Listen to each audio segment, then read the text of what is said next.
A little devotion coming from Mike Stone from Emmanuel Baptist Church in Blackshear, Georgia.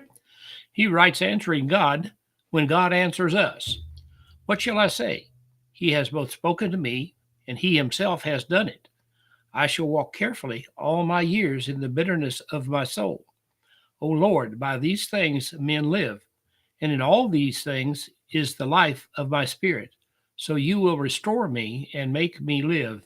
That comes out of Isaiah 38:15 through 18. These verses are part of a prayer by King Hezekiah. God had told him he would die.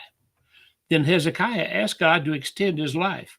God granted his request, and with a grateful heart, the king began to pray.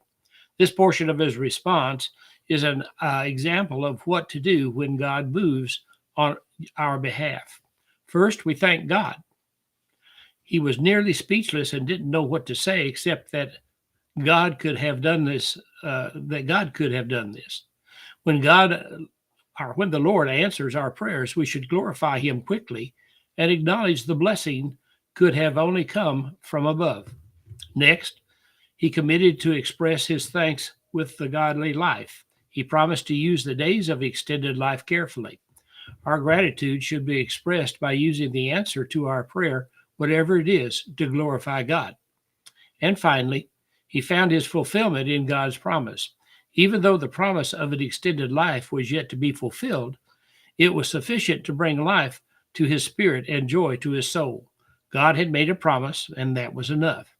We must remember that God always keeps his promises, regardless of the circumstances.